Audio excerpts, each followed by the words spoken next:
بینەرانی بەڕێز و خۆشەویست ئەم کاتە و هەموو کاتێکتان باش. من ئەحمەد ڕەفیقم لە بەرنامەی میوان بە دیداری ئێوەی بەڕێز و خۆشەویست شادەبمەوە.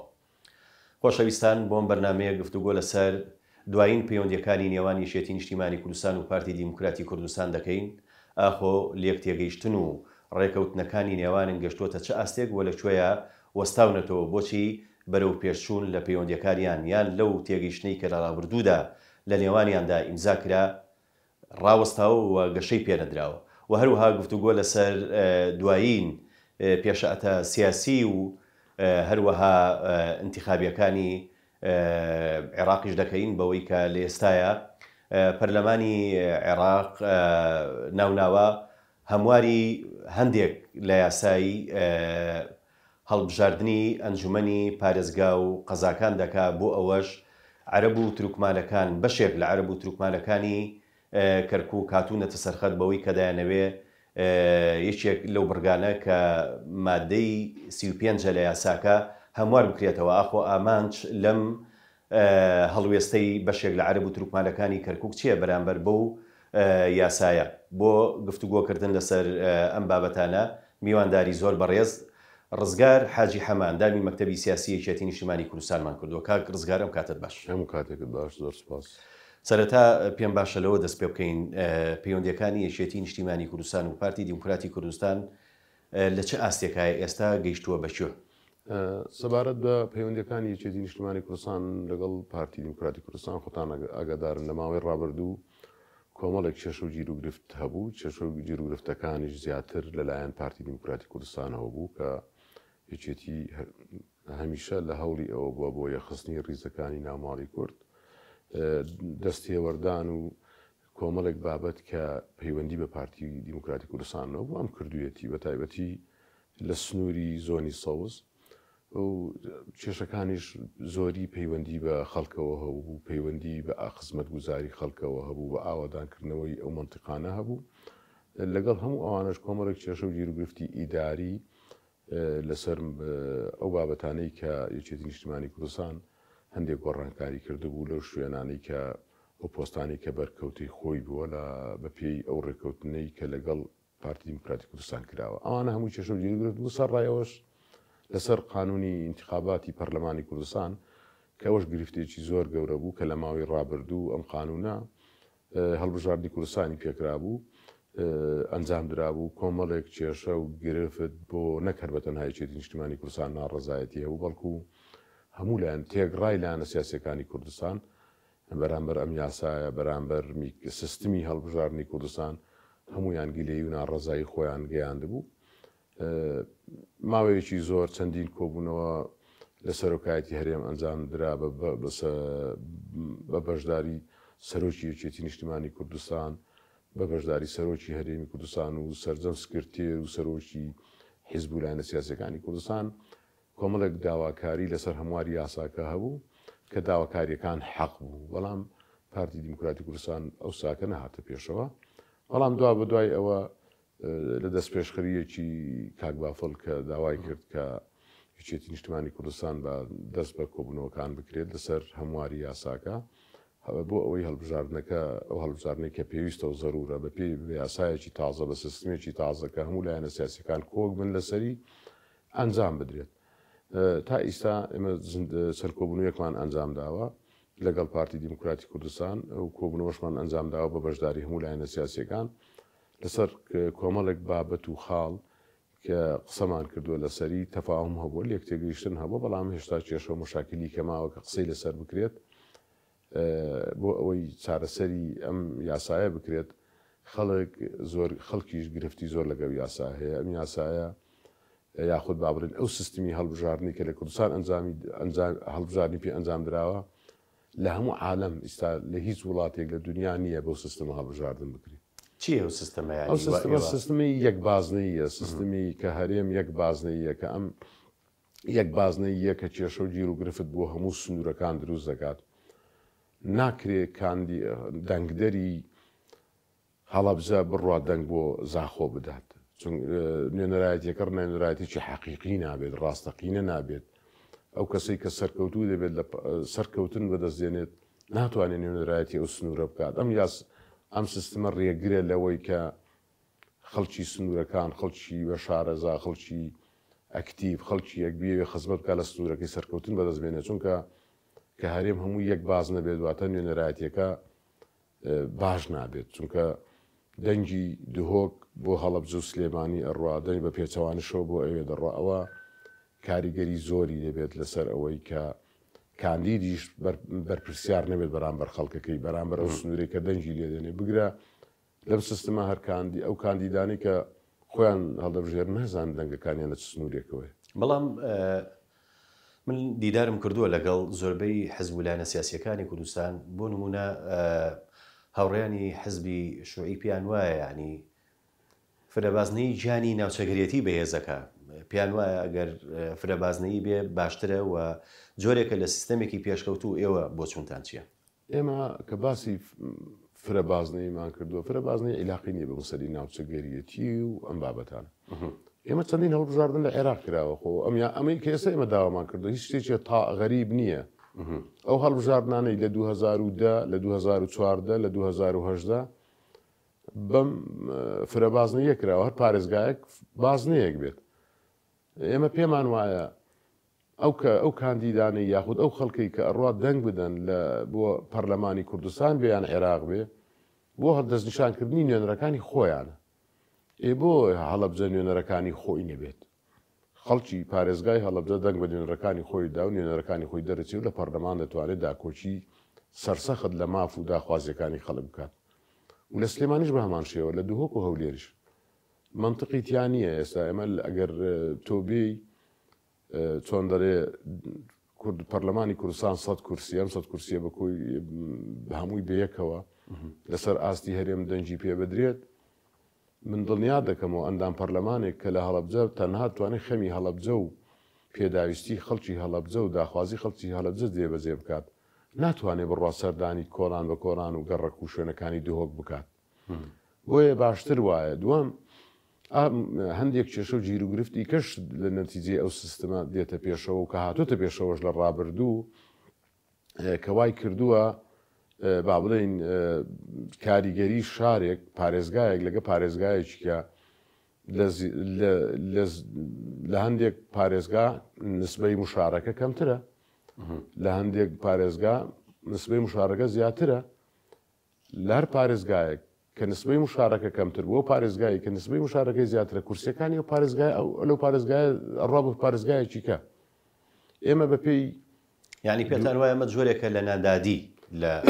دابشکاری کورسیەکە زۆر من بە تەسەوری ئێمە بە شیکردنەوە و ژمارەی دانیشتوانی شارەکانی کوردستانیش نادادی تایە مەسەرەن ئیستا ئێمە دێین بەپێی دو ئاماری وەزارەتی پلاندانانی عێراق بێین کورسەکان دابەش بکەین بەسەر ژمارەی دانیشتوانی مەحافەزەکان سلێمانی لەو کۆی 100 کورسیە بە پێی ڕێژەی دانیشتوانەکەی 41 کورسی بەردەکەوێت بە هەڵەبجەوە تەبەن هەڵەبجە 2 کورسی بەردەکەوێت سلێمانی 39 هەولێر بە پێی ژماری دانیشتوانەکەی 35 بەردەکەوێت دووەک 24 کورسی بەردەکەوێت ئەمە وەکوم چۆن دەڵێ بە پێی ڕێژەی دانیشتوانەکەی خۆی مستحقاتی ئەوان ئەوەندە کورسیەیە بەڵام کە تۆ دێی کە بە یەک دائیرەی تەوزیعیرەکەی ئیستا ئەم پەرلەمانی ئەو ئەندام پەرلەمانانەی ئیستا لە پەرلەمانی کوردستان ئیستا لەوێن دەست بەکارن دهۆک ئەبێ 24 کەسی لە پەرلەمان بێت بە هەموو لایەنە سیاسیەکانەوە 24 کەس ئێستا کە نزیکەی 33 کەسی پارێزگای دهۆک لە پەرلەمانی کوردستانە ئەوە نەتیجەی ئەوەیە کە کورسیەکان بە عەدالەت دابەش نەکراوە نەتیجەی ئەوەیە سیستەمەکە یەک بازنەیە یەک بازنەی کێشە و گیر و گرفت بۆ ئەوە دروست دەکات ناکرێت شارێک دانیشتوانەکەی لە سەروی 1,900,000 کەس بێت لەگە شارێکی کە ملیۆن بێت ئەم لەوێ 27 کەس لە پەرلەمانی کوردستان بێت لەوێ 34 کەس ئەمە نەعەدالەتیە بەڵام ئەگەر تۆ بێی بەپێی ئەو سیستەمە کە سیستمی هەڵبژاردنەکەت گۆڕی سیستمێکە پێم وایە خەڵکیش باشتر مشارەکەی دەبێت لەبەرەوەی تێدەگالەوەی لەو قەزایە لە قەزای مەرکەز لەو بازنەی کەوتێری ڕاستەقینەی خۆی هەڵەبژێرێت نێری ڕاستەقینەی خۆی هەڵدەبژێرێت دواتریش کە چوو لە پەرلەمان دەست بەکار بوو بەرپرسیاری ئەم ئەندام پەرلەمانە بەرپرسیارەتی دەبێت بەرامبەر منتیقەکەی چونکە ئەزانێت لەو منتیقی خۆی دەنجی پێدراوە دەنگەکانیشی لە چ سنوورێک بووە بۆی ببایەخەوە و باشتریش نزیک دەبێتەوە لە جەما لە خەڵکەکە لە داخوازی خەڵک بەڵام کە یەک بازنەیی کە هەرێمی کوردستان یەک دائیرە بوو ئەم ئەندام پەرلەمانە بەرپرسیارەتی نابێت بەرامبەر پارێزگایشی دیاری کرد. زۆر باشە. ئەمە لەسەر مەسلەی فرەبازنەیی یان یەک بازدەی ئەی بابەتی تۆماری دەنگدەران و مەسلەی کۆتاکان لەگەڵ پارتیای ئەوە گەیشت نەچوو وا بڵاوکرایەوە لە میدیاکان کە ڕێکەوتونە ئایا ئێوە ڕێکەوتونە لەگەڵ پارتی؟ ئێمە دەتوانم بڵێم کۆبوونەوەمان کردو زنجیرە کۆبوونەوەمان کردووە کۆبوونەوەکان ئەوە بۆ لە کۆمەڵی خاڵ تەفاهممان هەیە لێک تێگەیشتنمان هەیە ڕنگ بێ چونکە کە تۆ دی باز لە هەمواری قانونی انتخابات دەکەی لە ڕووی فەنیەوە یاخود لە ڕووی شیکردنەوەی هەموو بڕگە و مادەکانی ئەم یاسایە دەبێت بە وردەکاریەوە هەموو بابەتەکان لە یاساکە جێگا بگرێتەوە. مەسەن ئێستا کە باسی فرەبازنەی دەکەین فرەبازنەی ئەگەر بینتە خوار فرەبازنەیە کۆمەڵێک سیستم هەیە دەتوانانی بەکام سیستم تەوزیعی دەنگەکان بە بۆ کورسی. دوم ئێمە سەر جگەر لە مەوزوعی فرەبازنەی کێشەی دەنگدەرانیشمان هەیە کێشەی سجلی تۆماری دەنگدەرانی کوردستان هەیە. سجلی تۆماری دەنگدەران کێشە و گیر و گرفتیایە. جیاوازیەکی زۆر هەیە لە نێوان سجلی تۆماری دەنگدەرانی کوردستان و عێراق. مثلا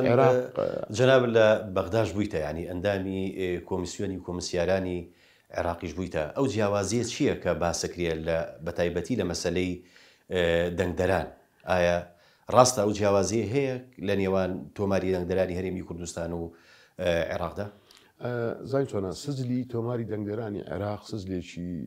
با بڵێن ئەلکترۆنیە سجلی وەرەقی نییە. کوردستان نەیتوانیوە ئەو ئەچیزە و پێداویستیانەی مەسەلەن جیهازی تەحقق بۆ ناسینەوەی دەنگدەر جیهازی تەسریع نەتایج بۆ هەژمارکردنی دەنگەکان ئەوانە هەمووی جیهازی ئەلکترۆنیە دەتوانرێش باشتر کۆنتترۆل بکرێت و خەڵکیش نەتوانێت ئەوانەی کە بیتاقەی بایۆمەتری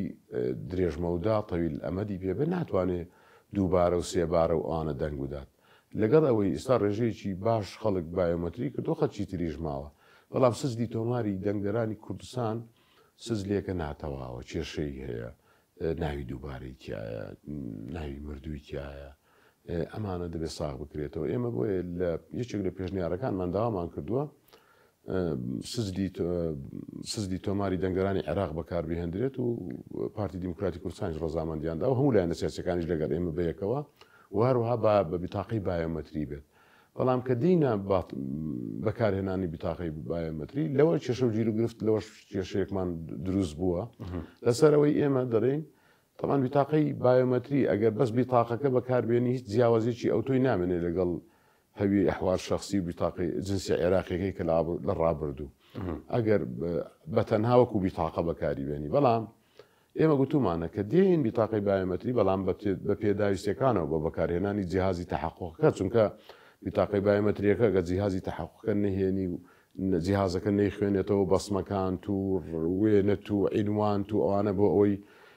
مۆزەفی تعریفەکە ئەوەی لەسەر ئەوەیە کە لێ دووەردەگرێت تەمان دڵنیا دەبێتەوە کەەوە بیتاقی تۆیە بەسمەکانی تۆیە جیهازی تەحققەکە ئەو ئینجا خۆی ئیشکالەتەکە لەکوێیە ینی ئەمە لە کاتێکا خۆی و بتاقی بۆ دروستکراوە کە تۆ بناسیێتەوە یعنی ئەمە چێ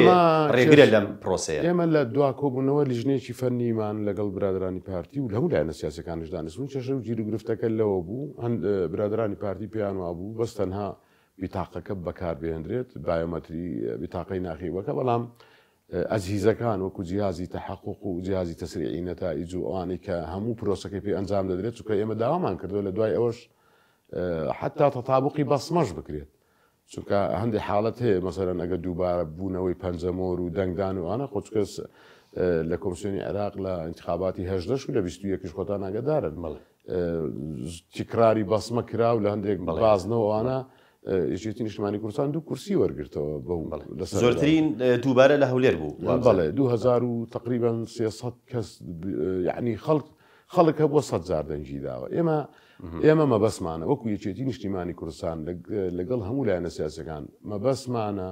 هەڵبژاردنێکی پاک و بێگەرت و خەڵک بە متمانەوە بڕوادەنگ بدات خەڵک گومانی نەمێنێت و لایەنە سیاسیەکانیش بە دڵنیاییەکی تەواو بێنە ناو هەڵبژاردنەکەەوە بۆ ئەوی بەشداری بکەن لەگەڵ ئەوە نین ئێمە من دێت ناشارمە بۆ پێی من کاتی خۆی لە بەغدا بووم و لە هەموو پرۆسەکانی هەڵبژاردن شارەزایم هەیە هەموو وردەکاری هەڵبژارنی دەتوانم پەنجە لەسەر هەموو خەلەلەکاندا بنێم من هەموو ئیجراعات تەتوند و تۆڕ و هەموو ئەو بەرنامەی کە پێویست دەکات و ڕێگری دەکات لە تەزویر ئێمە هەمووی لە قانونەکە دەیچەسپێنین بۆ ئەوەی هیچ بوارێک هیچ چۆندەرێک هیچ باش شتێک نەمێنێتەوە کە هیچ لایەنی سیاسی بتوانێت خوا نەخواستە دەستکاری دەنگ یاخود بە تەریقەیەکی ناتەبیعی ئەو بابەتە بەکاربێنێ بۆیە ئێمە ئەم هەڵبژاردن پێمان باشە بکرێ هەڵبژاردن لە وادەی خۆی بکرێ کۆمسیۆن خۆ ئێمە کێشە و گرفتی کەشێ لە کوردستان لە عێراق پێشەوەی ماوەی کۆمسیۆنەکە تەواوی بە 6 مانگ ئامادەکاری دەکرێت لیژنەی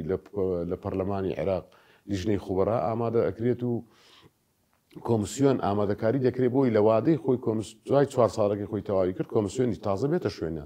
کۆمسیۆنی کوردستان 3 ساڵە ماوەکەی بەسەرچوو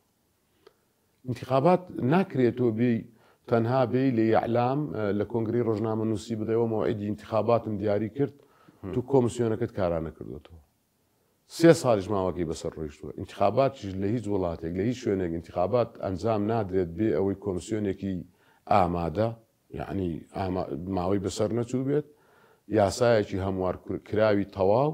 بودجەی پێویست ئەو ساکە کە ئەوانە دابین کرد ئەو ساکەتوانی مەوعیدی انتخابات یەکەواتە ئەمیش یەکێک ئەمی گیرروگفتێکی تر هاتووەتە بەردەمتان خۆی کێشە و گیر ئێمە لەسەر مەسەلەی کۆمسیۆنیش دەمێکە قسەمان کردو لەسەر کۆمسیۆنیش دەتوانم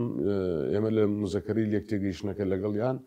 لەگەلەیانەکان لەگەڵ ئەوش قسەمان کردو لەسەر ئەوش تۆقیعمان کردووە کە کارا بکرێتەوە لەسەر مەسەلەی یاسا و هەمواری یاسا و سیستمەکە قسەمان کردو بەڵام بەم کۆبوونەوەی فەرنیەکە و کێشەی تیا کەوتووە کە ئەمان دیارە پێیان باش نەبووە کە ئەم پێداویستیانەی کە بایۆمەتری وەکو جیهازی تەحەقق و ئەوانە بەکاربێتەوە ئێمەش پەیوەندیمان کرد پەیوەندی کراوەتەوە لە بەیمان کە کۆبوونەوەیەک لە دوای چەند ڕۆژێکی تر کۆبوونەوەیەک کە ئەنجام بدەین بۆ ئەوەی ئێمە خەڵک بەسی قەومتمانەوە لەس کێشەی مەسەلەی کۆتاش خۆتان ئاگادارم پێکاتەکان لە کوردستان طبعاً ڕێژەی کورسیان بۆ دیاری کراوە 11 کۆتا دیاری کراوە 5 بۆ مەسیحیەکان 5 بۆ تورکمانیەکیش بۆ ئەرمەنە ئەلەوەش کێشە و گرفتی زۆر هەیە ئێمە پێشنیارێکمان کردووە کە کۆتاکان بەپی سەرژمێری دانیشتوانی پارێزگاکان دابەش بکرێت بەو پێی مەسیحی لە هەولێر و دوهۆک و سلێمانی هەیە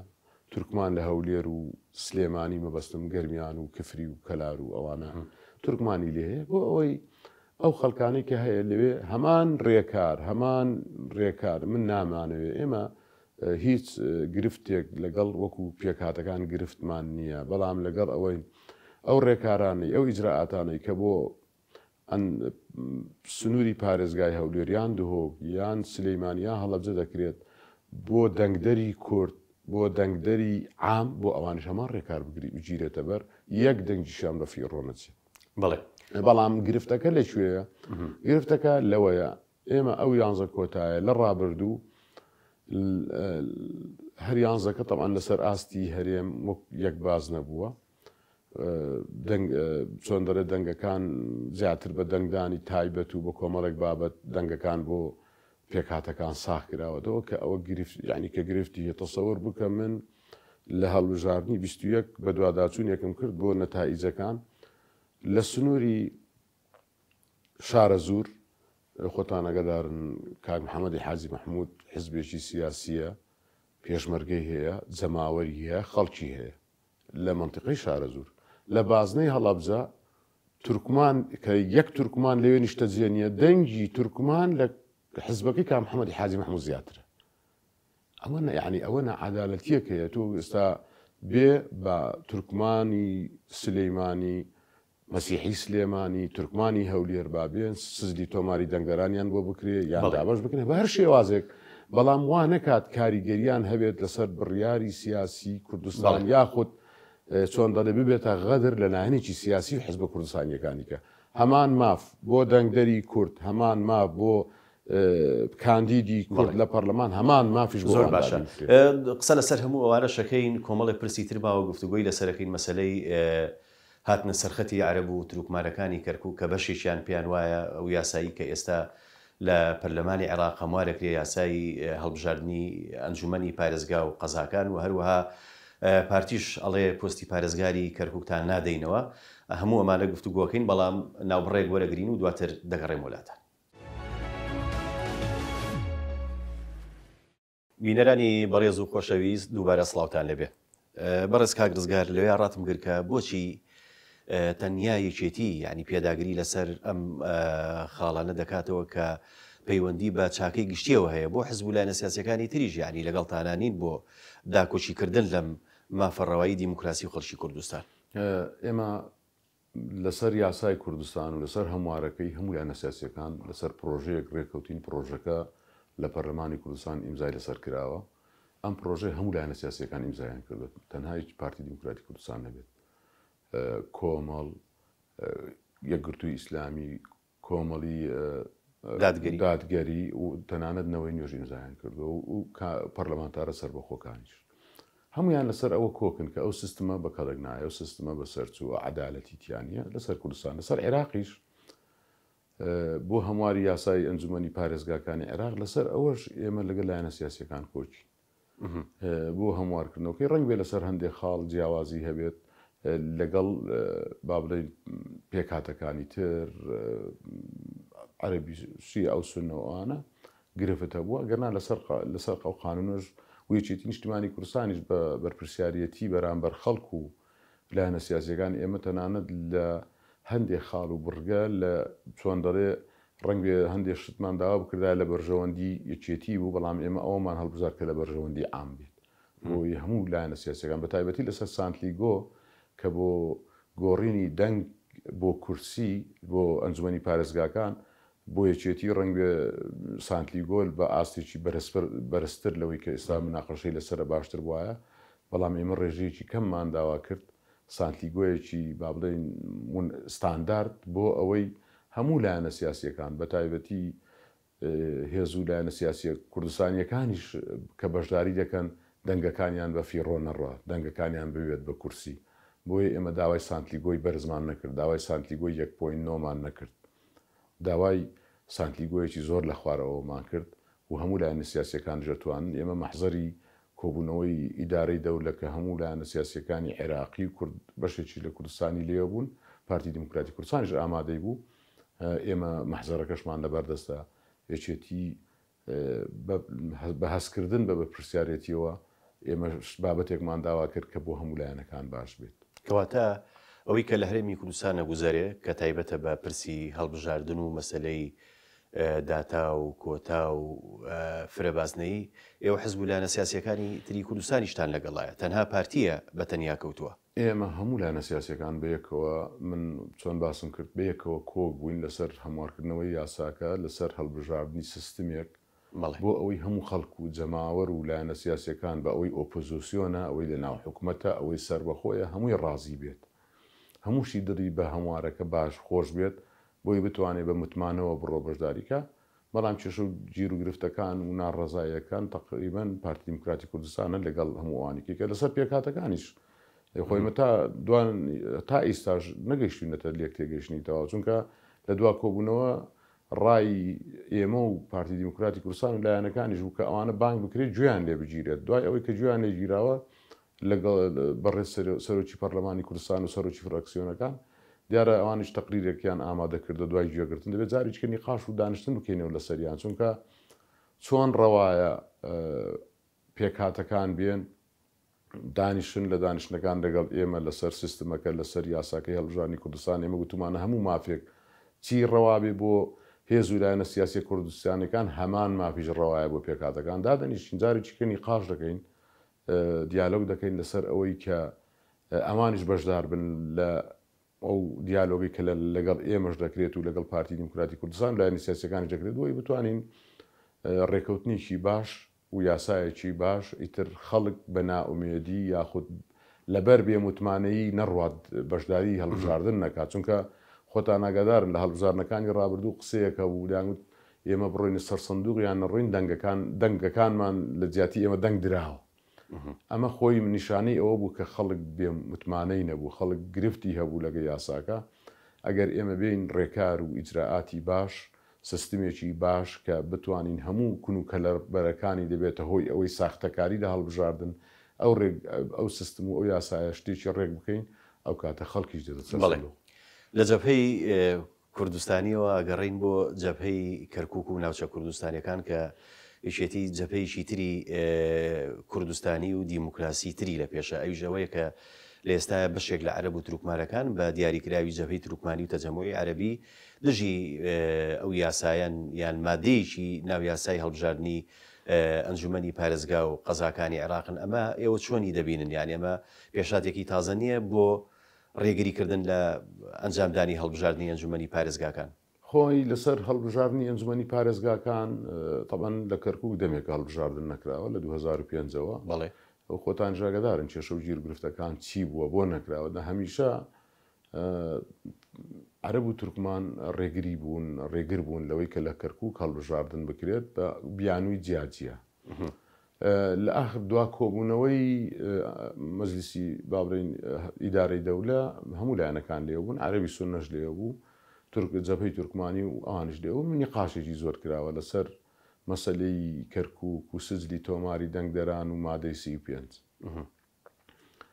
خاڵی یەکەم ئەوان کە ئیستاکە من لە چەند ڕۆژی ڕابردوو لە ڕاگەیەندەکان بینیم ئەوان کۆنگری ڕۆژنامە نووسیوانە ئەوان مەبەستیانە هەڵبژاردن ئەنجام نەدرێت. بۆ ئەسبابەکەی واضحە. ئەسبابەکەی ئەمەیە یەکێکیان پارێزگار ئێستاکە بە وەکالەت پارێزگار و جێگری پارێزگاری کەرکووک بووە بۆ وەکالەت هەموو پارێزگاکەی لە ژێر دەستە و تەسەڕف بە هەموو بابەت و بەرنامەکانی کەرکووکی کردووە. پیان باش نییە لە ماوەیەکی کورددا هەڵتەمەەن هەڵبژاردن کە ئەنجام بدرێت دەو کاتە نەتایجی انتخاباتەکان تەمەەن پارێزگار و مەجلیسی مەحاو سەرۆکی ئەنجومەنی پارێزگا ئەوانە دیاری دەکات. ئیتر ئەو کاتە چپیە کاتێک چ لایەنێکی سیاسی کە زۆرینەی کورسەکانی بەدەستێنە ئەو کاتە ئەم بۆی هەیە پارێزگار و سەرۆکی ئەنجومەنی پارێزگا ئەوانە یەکلایی کاتەوە. ئێمە وەکو یەکێتی نیشتیمانی کوردستان لەگەڵ ئەوەی کە بە دڵنیایی شۆڵ ئێمە لە کەرکووک خۆزان هێزی یەکەمی کەرکووک بووین بە درێژایی هەموو هەڵبژاردنەکانی ڕابردوو. بەڵام پارتیەڵێ ئێمە هێزی یەکەمین کاکرزگار زین چۆنە پارتی ئەگەر بێن بە داتا و بەڕەقەم با قسە بکەین، ینی ئەوە نییە بڵێن ئێمە هێزی یەکەمین یان هێزی دووەمین. لە کەرکووک نە ئێستا نە لە ئایندە پارتی نابێتە هێزی یەکەم. بەڵام باسی ئەوەکەن ینی تەحەداتانەکەن ئەڵێن پستی پارێزگارتان نادەینەوە. ئێمە وەکو یەکێتی نیشتیمانی کوردستان کەرکووک شارێکی کوردستانیە و پێشمان باشە تەفاهم و لێکتێگەیشتن هەبێت لە نێوان هەموو لایەنە سیاسیەکانی کوردستان. ئەوەی کە بۆ کەرکووک ئەبێت لێکتێگەیشتن و تەفاهم بکرێت لە خانەقین و خورمات و ئەوانە. بەڵام پارتی سەبەبی ئەوە بووە کە کورد پۆستی پارێزگاری کەرکووکی لێدەستداوە. چۆن؟ ئێمە لە ڕابردوو ئەنجومەنی پارێزگای کەرکووک هەبوو. بڵێ قرار بوو جەلسەیەک بکرێت لە جەلسەکە پارێزگار هەڵبژێردێت ئیتیفاقیش کرا. ئیتیفاق لەسەرەوە کرا کە کەسێکی کەرکووکی بکرێت بە پارێزگار. پارتی خۆیان بەشداری هەڵبژارنەکە نەبوون. خۆیان پۆستی پارێزگاری کەرکووکیان لەدەست کورددا لە کەرکووک. بەڵام ئەوانیش ئێوە تۆمەتبارەکەن بۆی کە چوونە ڕێکەوتنتان لەگەڵ پارێزگاری بۆ وەکالەتی سەپێنراوی ئێستاە کردووە گوایە بیهێڵنەوە لە پۆستەکەی خۆیان. مە ڕاستە؟ زین چۆن مەوزوعی ئەوەی کە ئێمە ئیتیفاقمان کردووە ئیتیفاق نەکراوە. پارێزگار تا ئیساکە ئێمە هەوڵی زۆر جددیمانداوە و بە بەڵگەشت بەدەستمانەوەیە. هەموو لایەنە سیاسیەکانی کەرکووک ئەوانەی لەناو مەجلیسی مەحافەزە بوون ئامادە بوون بێن دانیشن جەلسەیەکی مەجلیسی مەحافەزە بکرێت و پارێزگار هەڵبژێردێت. دێ پارتی دیموکراتی کوردستان و ئەندامی مەجلیسەکانی ئەزوو مەجلیسەکانی هیچی ئامادە نەبوون. دووەم خۆتۆ تاوە یعنی ئەوە بۆ هۆکاری ئەوەی کە ئەم پارێزگاری ئێستا بسەپێنێت. ئەم پارێزگار نییە، ئەم جێگری پارێزگارە بە وەکالەت ئێستا پارێزگاری کەرکووکە. خۆ ئەگە پارێزگاردانە نەی بەڵام هەموو دەسەڵاتێکی پارێزگار بەکارهێن. ئاخر من قسەکەی ئێمەش وایە ئەم ئێستا هەموو دەسەڵات چخۆ یەک جێگرەیە جێگرەکەش ئەمە بەوەترەوە چۆن دەڵێ ئەبێت دەسەڵاتەکانی خۆی لێوە بەکاربێنێ. بەڵام ئەگەر ئێمە ئەو ساکە کۆبوونەوەکە ئەنجام بدرایە پارێزگار ڕێکەوتن بکرایە پارێزگارێکدا بندرایە ئەو کاتە پارێزگارەکە ئەبوو بە کورد ئەو کاتە بەرنامە و پێداویستی و داخوازی خەڵکەکەیان جێبەجێ دەکرد. بەڵام ئەمان ئەسباب بوو سبەبی ڕئیسی ئەو بوون کە ئەوان بەشداریان بۆ پارتی بەشداری نەکرد. من پێم وایە ئەم ڕەنگ بێ ئەوان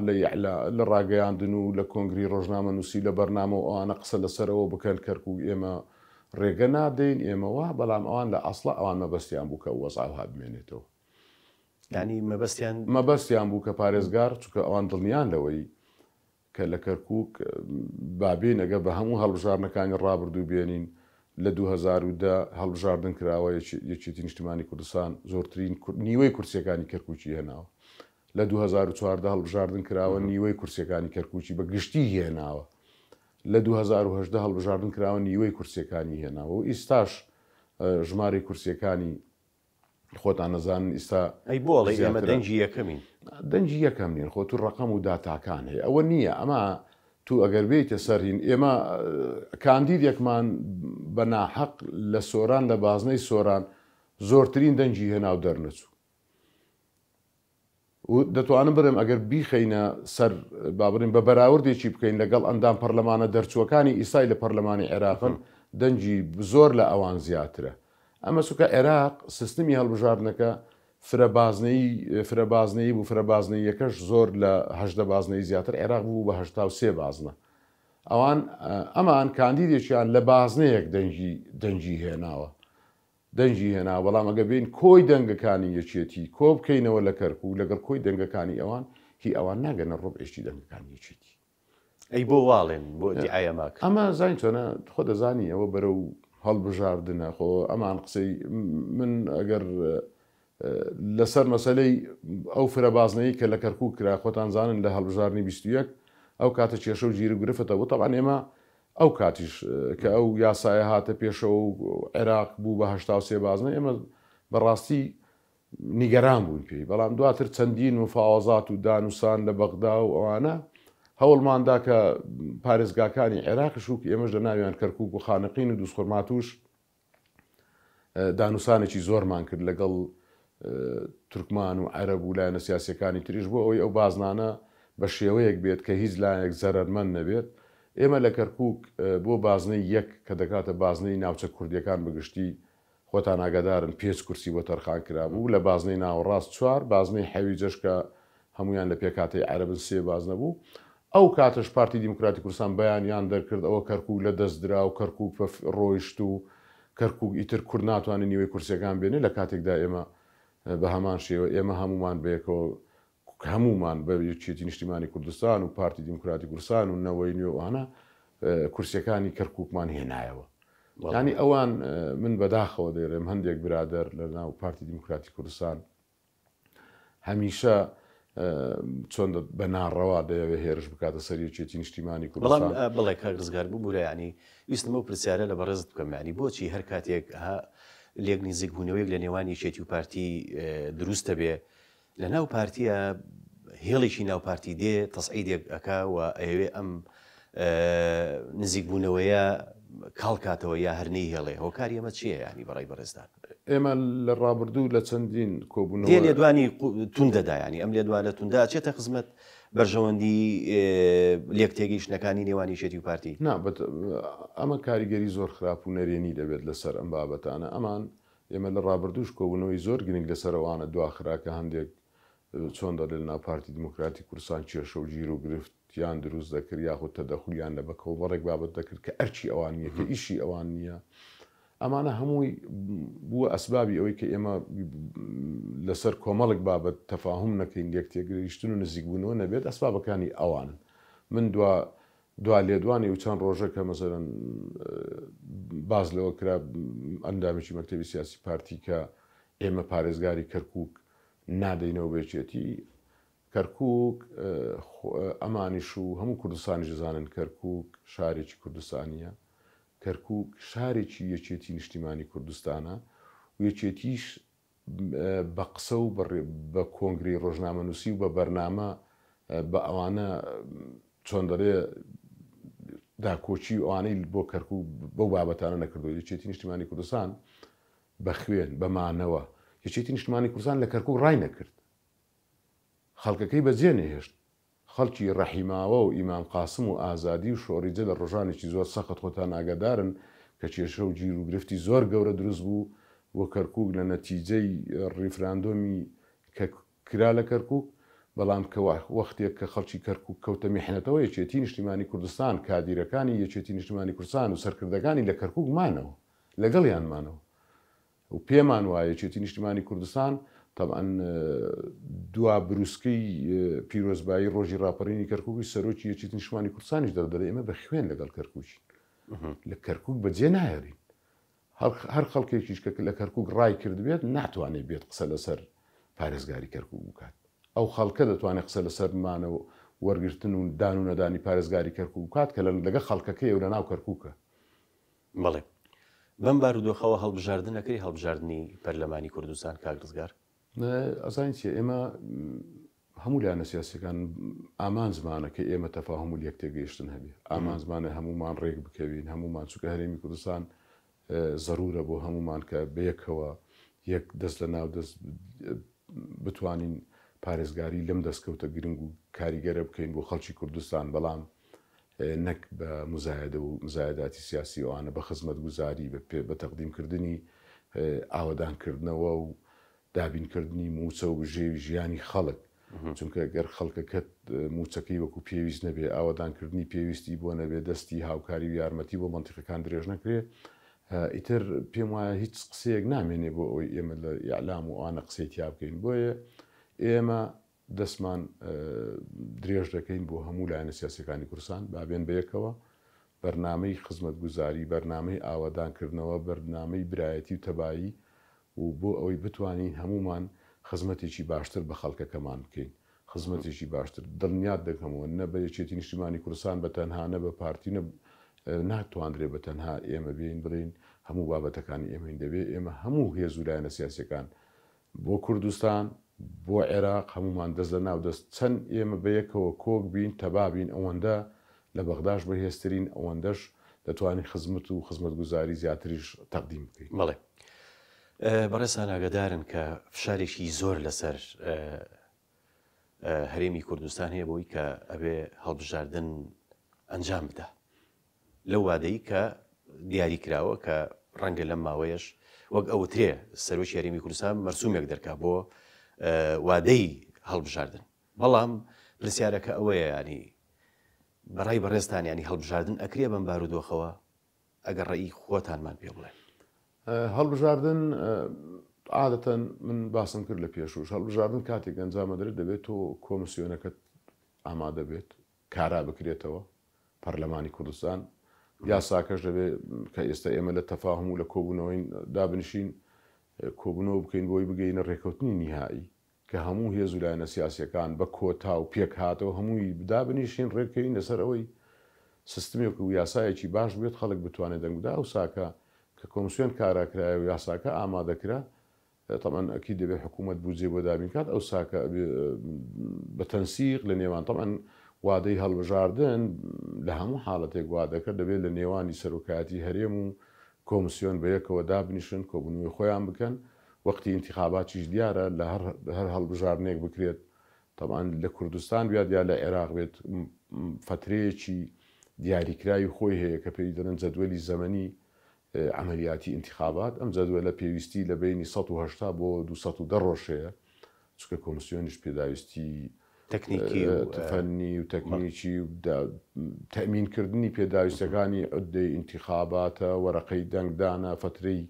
هاوپەیمانەتیە فترەی تەقدیمی ناوی کام ئەو ماوە زەمەنیە لەبارە دەرفەتی ئەوە ماوە کە ئەم شتانی تیا بکرێت تاوەکو زووتر ئێمە بگەینە تەفاهم و لەکتێگەیشتن تاکو زووتر ئیتیفاق بکەین پێم وایە وەختەکە باشتر و ئاسانترێ ئێمە ئەو داواکاریانەی کە ئێستا مناقەشە و کۆبوونەوەی لەسەر دەکەین و خەریکە ڕێکەوتنی لەسەرکەین خۆ 6 مانگ بەر لە ئێستا ئێمە لە کۆبوونەوەی سەرۆکاتی هەرێم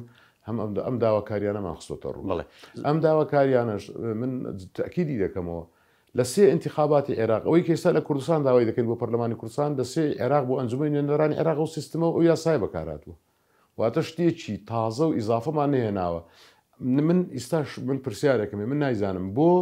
بۆ ئەنجومەنی نوێنەرانی عێراق ئەو سیستم و یاسایە دێت هەر پارێزگایەک دائیرەیەکە بەشداریش دەکەن هەڵ داخلیش دەبن دەنگیش دێنن کورسیش دێنن بەڵام بۆ کوردستان پێیان باش نییە ئەو پرسیاری ئێمەشە پرسیارەکە ئەمە لە هەندێک بابەت زۆر واز ئەگەر بە کورتی سواستە یەکێک لەوە ئەوەیەکە و سیستمە یەکێکیان ئەم لە پێکاتەکان ئەو یانزە پێکاتایە ئەوە کە ئێمە باسی دەکەین سزدی تۆماری دەنگدەران و پێکاتەکان تەوزیع بگرێ بە پارێزگاکان و کاندیدەکانیکە ئەو کاتە لە ئەو لایەنە سیاسی ناتوانێت یانزە کورسی پێکاتەکان هەمووی بۆ خۆی قۆرەق بکات و بەکاریان بێنێت بۆ یەکلاکردنەوەی کۆمەڵێک بڕیاری سیاسی گرنگ لە پەرلەمان. کەی بەتەمان لەگەڵ پارتیا دانیشتن بکەنەوە یا کۆ ببنەوە؟ ئێمە لە ئایندێکی زۆر نزیک لەوەی پەیوەندی بکەین و دانیشتن بکەینەوە. بەڕێز ڕزگار حاجی حەمان دامی مەکتەبی سیاسی یەکێتی نیشتیمانی کوردستان سوپاس بۆ شرۆڤە و زانیاریەکانت. زۆر سوپاس یوای سەرکەوتامان دەخوازم. بینەرانی بەڕێز و خۆشەویست سواز بۆ هێشتا بەرنامەیەکی تر بەخواتانە سپێرم شاد و کامەران.